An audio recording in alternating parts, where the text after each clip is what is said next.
Good morning mga kuys.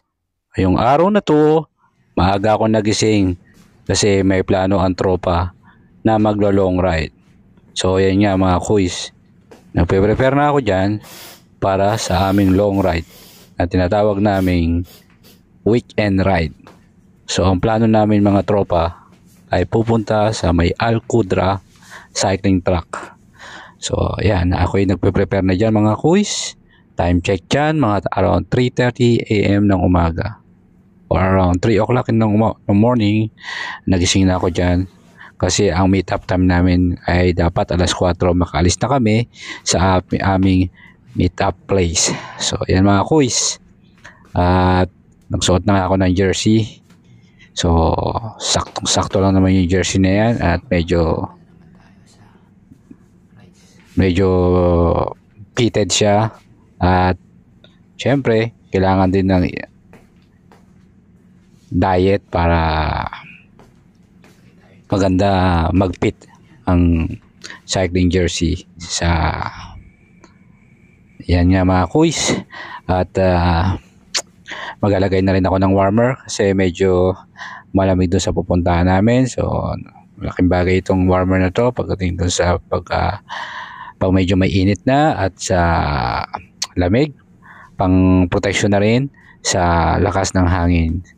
So ayun mga kuys, nagpe-prepare ako dyan at mga maya lang babiyahe na kami dyan. So yun, nag-alarm na nga pala yung aking mobile dyan kasi sinet ko talaga yun dahil kailangan maaga ako magising dahil nga isa ako sa mga nag-organize na itong rides na to. So kailangan talagang ako yung mag-encourage sa kanila para doon sa aming plano. So 2 weeks ago, pinagplanuhan na namin tong rides na to. So sa lineup namin, so meron kami 11 na confirm na sasama. So ewan ko lang mamaya kung yung 11 na yon makakasama lahat. So anyway, yan, nagpe-prepare pa ako dyan mga kuys. So maya lang bababa na rin ako dyan at yun, so kailangan maglagay din ako ng bandana sa ulo para pang proteksyon sa mga tumatagaktak na pawis. Anyway, pasensya na kayo dito sa kwarto ko at medyo magulo. Alam mo naman ang buhay dito bilang isang OFW. So dito kami sa accommodation. At yun nga mga ko, syempre hindi talaga mawawala yung pagkakape ko sa umaga. Yan ang aking part ng aking life sa umaga. Syempre pagbabiyahe dito sa UAE, so kailangan talaga lagi kang may reflective vest for safety na rin sa kalsada. Saka kapag nasita ka ng pulis at naka-jersey ka lang, pwede kang magmulta. Kaya kami mga grupo namin dito na cyclist, hindi kami aalis nang wala kaming suot na mga protective vest para na rin to visible kami sa mga vehicle at lalong-lalo na pag ang biyahe namin ay medyo madilim pa. So ayan, kinumpleto ko na rin yung accessories ng aking bisikleta. Andiyan yung mga ilaw ko, nandiyan yung pati yung pump. So kailangan talaga, tapos yung may dala na rin ako ng mga internal tube, mga accessories just in case na maplatan ka o na masiraan ka. So importante talaga pag may ganyang long ride, kompleto kayo ng mga extra accessories ng mga inyong bisikleta. Anyway, kadalasan naman dyan nagkakaproblema yung mga tube ng wheel set. So yan, syempre liyak-liyak muna at susot ko yung aking medyas dyan mga kakuis. At maya lang baba na ako at mimit ko na yung mga kasamahan ko na maglo-long ride ngayong araw na yan. So ayan mga kuys, at medyo nabibisi-bisi pa dyan. So ayan, naglalagay na ako ng medyas. So anyway, nagdadalawang isip nga ako dyan kung ako ba'y magsusuot ng cleat shoes o yung ordinary shoes lang na ginagamit ko pag may mga rides. Kasi dito sa rides na to, marami kami dadaanan ng mga gutter at syempre madilim pa at hindi pa ako masyadong sanay magsuot ng cleats. So ginagamit ko lang to kadalasan yung cleats pag nasa may cycle track na ako. Pero kung manggagaling ako dito sa aming area at may mga dadaanan ng mga gutter, so nag-decide ako minsan, nagdadala ako ng bag, or minsan rubber shoes na lang ang susuotin ko at hindi na yung cleats. Yan nga. At kasi dun sa cleats, pag hindi ka masyadong sanay, yan, may tendency na sumemplang ka, kamali ka, hindi mo ma-unlock na maayos. So yun nga pala, number 1 nitong sa umaga mga koys, ang boiled egg. So ayan ang aking partner sa breakfast in my daily routine. In morning time, black coffee without sugar, fast boiled egg. So ayan mga koys, medyo nagbe-breakfast muna ako dyan. At syempre, mahirap naman kumain ng heavy sa breakfast pag ganyan may mga long rides. So kadalasan ang tinitake ko dyan is yung 2 boiled egg, samahan ko ng black coffee, tapos samahan ko ng tubig. So yan, at least mahirap kasi yung babiyahe ng walang laman ng tiyan, lalo pag gising mo sa umaga. So kailangan talaga may laman ang tiyan, kasi yung boiled egg nakakatulong yan magbigay ng energy sa mga mini-maintain ko yan sa umaga pagkagising. So black coffee plus boiled egg, tapos minsan sinasama ko rin ng chicken para pagdagdag ng energy.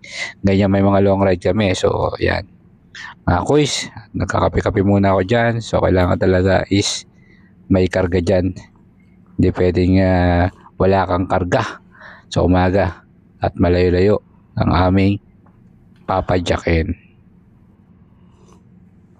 So yun mga koys, at syempre ini-enjoy ko pa yung pag-drink ng coffee dyan.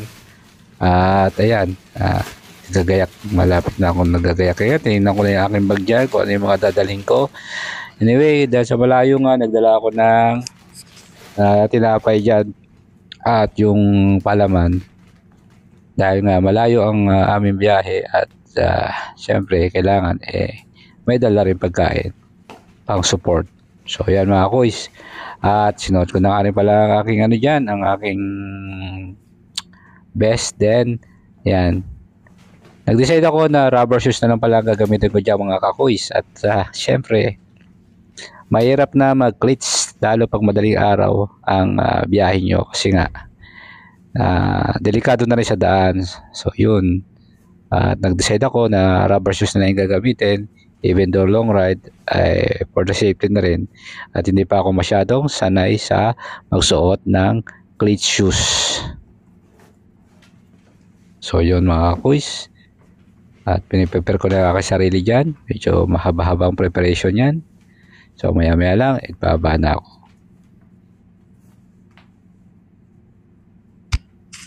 So yan, at kinakapit ko lang aking rubber shoes dyan.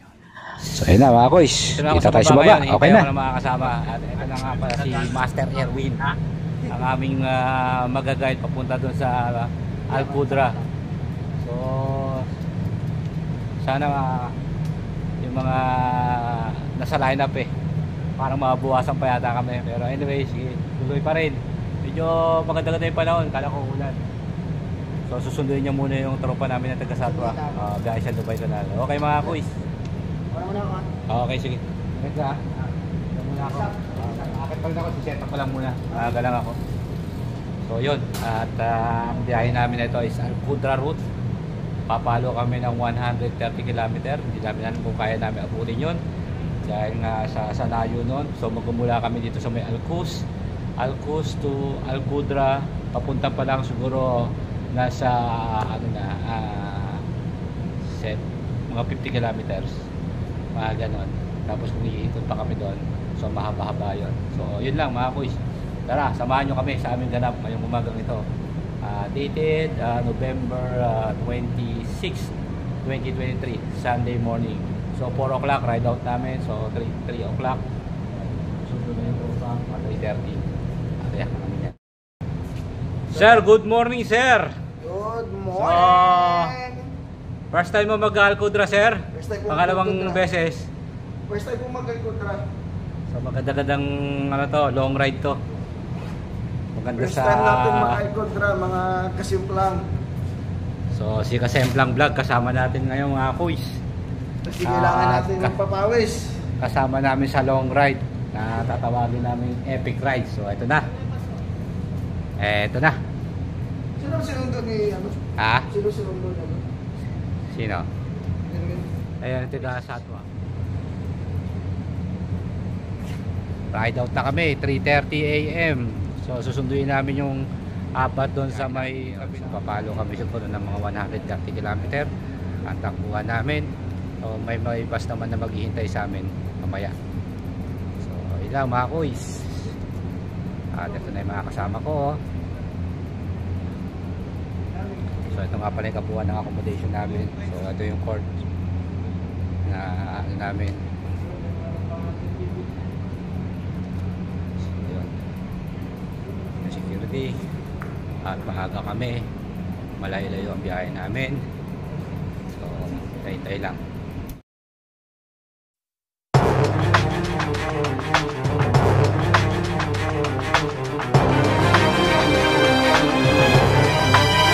So umalis na kami na accommodation niya mga kuys, shortcut na yan mga kuys, at natubukan namin yung main road papunta na ng Alcudra. So fast forward na yan mga kuys at medyo madilim yung aming mga dinaanan.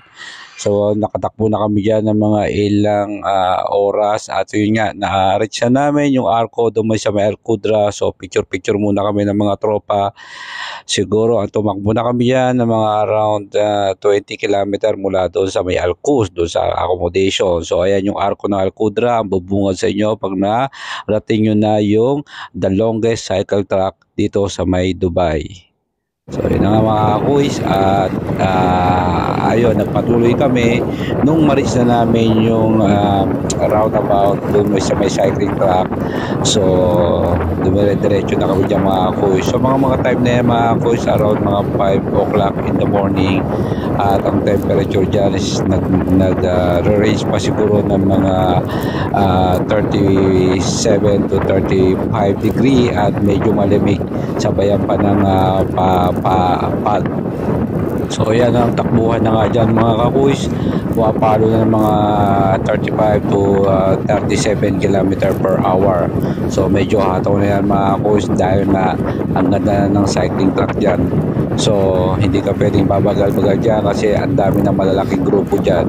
So yung mga nasa unahan na yan ay grupo ng mga British cyclists na kung saan ay malalaking grupo din niya mga kuys.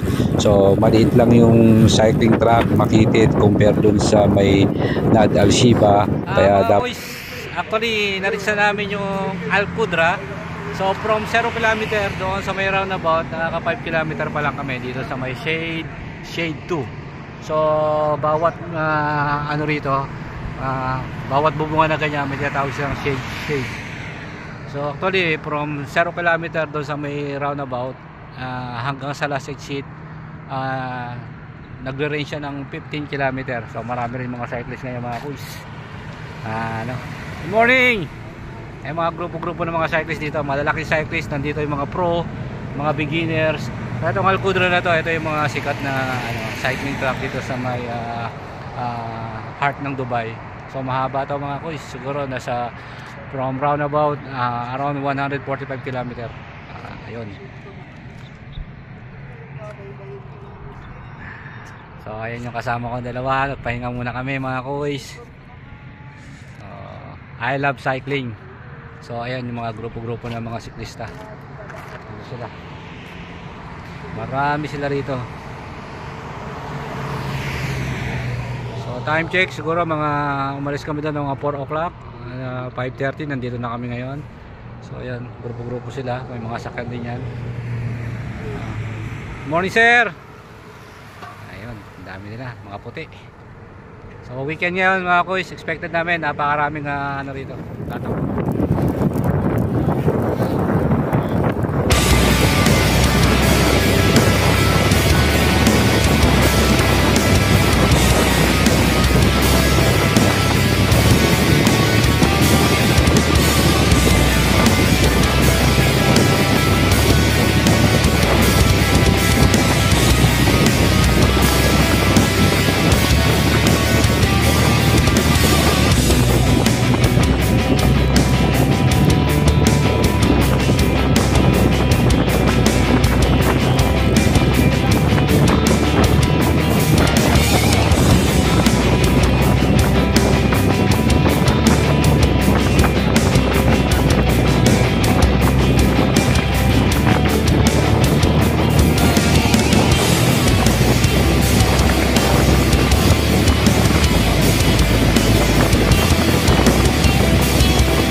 Na ano nga siya. Yung pieces ng bottle, Missy. Na ng gulong mo. May tama nga. Oh. Ay, laki. Pero kung papalitan ng tube yan, kaya? Kaya. Kaya kasi ano naman yan eh. Kaso na kay Sir Jory yung ano. May tube ako dyan. Meron ka naman ba din? Magkano na naman tayo? 25? May dala. Baka ano, kasi na lang may pangtapal ako doon. Huwag nang natapalan sa kanan. Palitan na lang. Sa kanan. Ay, may tube. Meron ako Tagal yan eh. Palitan na ng tube. May tube. Oo, may dala ako. Tanggalin lang natin. Quick release na yan. Oh, sige. You have a tube yan? Yeah. May extra tube. Doon. Let's go. So yun, mag-change muna kami ng tube. Medyo malayo-layo na ito ang puntahan namin. Hindi na yata Dubai ito eh. nasa, dito na yung sinuting yung The Mummy Return. You know the movies of Mummy Return? See? This is the place where they had shoot that movie. See? So this place is very nice place. Very memorable place for me. So it's a good experience na makasama.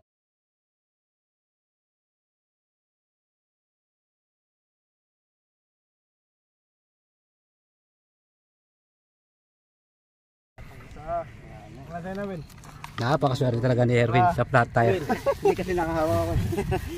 Win, baka kailangan na magpalit ng road bike, Win. Palitan naman. No, only that one. Nababayad lang, palit na naman. Maganda, 90 yan. Ayan pala, may dala ka pala eh. Kala ko wala kang dala. Food Eh, alala mo kay Joel, 35 yung bigay. Kaya patang bitching ko. Mahal sa Satwa eh. Sa Satwa, magkano bili ko?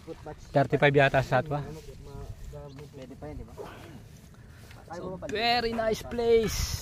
Dito sa may kalagitnaan ng Al Qudra cycling track, mga kuys. Talagang ginawa to ng government ng Dubai para lang sa mga cyclists na katulad namin. So, this is a great experience, mga kuys. Great weekend, November 26, 2023. So, memorable rides namin ng tropa ng Dayuwang Siklista.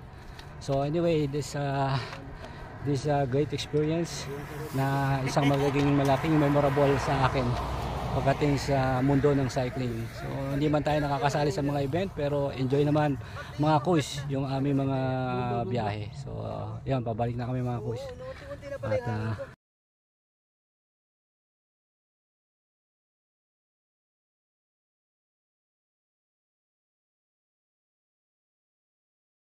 At lapitin ka talaga ng mga flat tire wing, no? Oh, sure. Lapitin ka. Lapitin talaga ng mga plat. Lagi lapitin ng flat tire to. Mapa mountain bike, flat tire. Meron. Dahil tayo dyan. Ano kaya pinaglilimok ka? Kaya nga, yung ano niya, yung mountain bike nabalatan, tapos nakaraan, sa kanaplatan, nag-Dubai ride. Dala niya to, siya rin naplatan. Oo. Swerte ko talaga sa plat. Dubai ride also you change Yeah, the tube. change the tube. Oh. Yeah, he had also experience. Flat tire. And then we went to Mamsar. He also experienced flat tire. Yeah, very So, You are unlucky. this guy maybe there is a tattoo in the butt. very lucky. No? The normal tattoo in the butt. That is the reason. Yun, naplatan. So wala. Babalik na tayo. Ano oras na? 23. Balik na lang tayo maya. Kulang hangin nilagay mo. Sinabi ko ng kargahan mo dun eh. So yun. Kasi dito si James at may marunong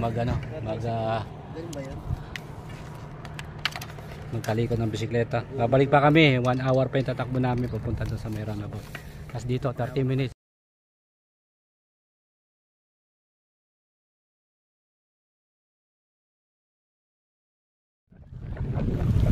Kuis, mahaba-haba itong tinakbo namin mga kuis. At talagang marami. So, mahirap.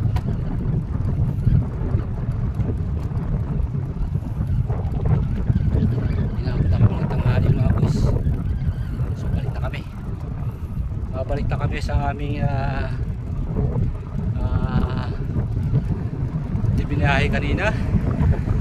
Tayo na nga. At layo na ito. So magandala rito kasi yung view kitang-kita mula sa umaga. Kaya kapag ganitong oras, dito masarap bumiyahe. babalik na kami na yung konting ahon tapos babalik na.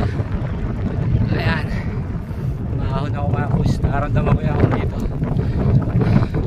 Hindi namin naikot kasi may pasok pa isa namin kasama, pero anyway sulit na rin kasi mahaba-haba na rin itong biniyahin namin, kaya anyway okay na siya. Hindi na rin at bad na rin ang takbo namin dito. So nandun na sila at ang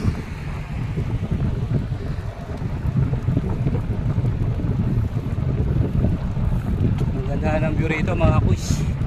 Talagang ginawa tong cycle track na to para talaga sa mga siklista, yung mga taong may hilig bisikleta dito sa UAE. So great experience tong weekend namin ngayon. So yun ang biyahe, mga kasama ko tayo na ng pagitan sa amin, iwan na nila ako at walang problema, iwan nila ako dati.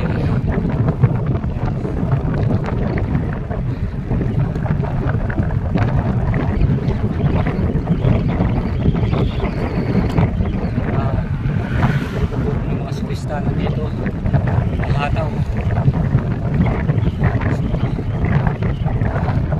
dito habaan talaga i-share dito sa may Al-Qudra.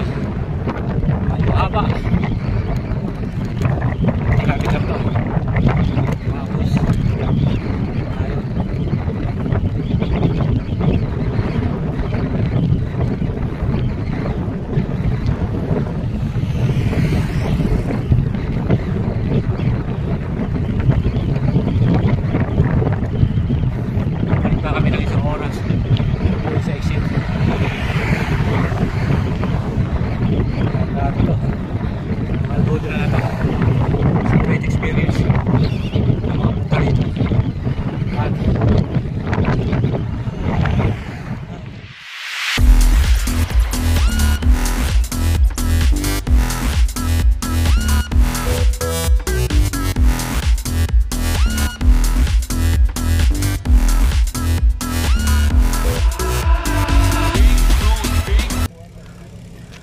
guys, ayan ang kabuuan ng last exit. Tapos na kami umikot, pabalik na kami. So dito yung mga nakatambay, yung mga gaganda mga bisikleta ng mga tropa natin cyclist. So different types of bicycle, talagang mga branded mga guys. Dito makikita yung mga gaganda mga bisikleta. So meron Giant, hindi ko alam kung ilang libo yan. So yun, ang ganda nito isang Giant ito. Grabe, ang gaganda. Hindi ko alam kung talagang pinarerenta to o naman nagmamay-ari. So ayan yung mga bisikleta ng mga British avid cyclists dito sa kabuuan ng Al-Qudra. So ayan yung last exit. So pauwi na kayo mga kuys, tanghali na, tarik na ang araw. So nagandaan mga bisikleta rito mga kuys. Salamat sa pagsubaybay sa aking ganap. So ayun lang. At kami babalik na doon sa aming pinanggalingan kanina. Balik na kami sa accommodation. So hintayin namin yung bus na magsusundo sa amin. So tara, sila? Sila? Ha? Kita ko sa lokal. Doon tayo, doon sa tinambayan doon kanina. Tara. Ayan mga koys, ayan yung mapa na nirotahan namin yan. Ganon, kalayo siya. So from Shade 1 0 kilometer. So tumubo kami ng 10 kilometer. Dito na sa may Shade 2. Tapos pagdating sa may last exit, another 5 kilometer. So total of 18 kilometer. Andito yung truck. So hindi pa pala yun na ang ended ng cycling track. Doon pa lang pala magsisimula ang pag-ikot nitong Al-Qudra. So overall total niya kung susuma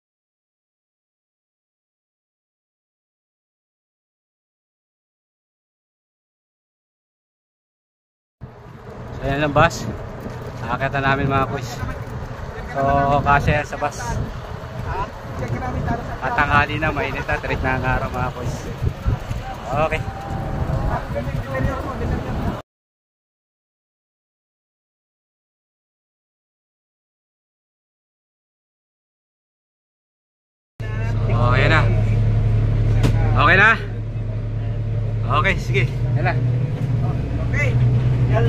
Ay, ala. Thank you, bro.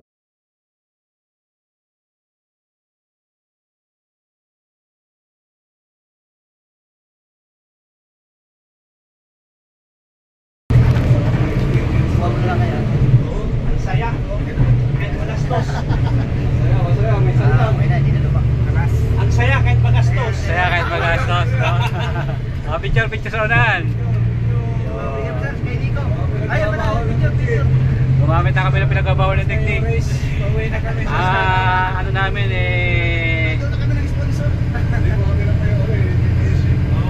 bumiyahe kami ang Team Apple. Any point of Luzon. Manila to Pagudpud. Kaya pagod kami. Team add to cart. Gumamit na ng pinagbabawal ng technique. Manila to Abra ang biyahe namin mga kuys. Kaya ayun, so enjoy naman. Kaya sa ulitin. Sa sunod na sahod ulit. Hata uman, hata.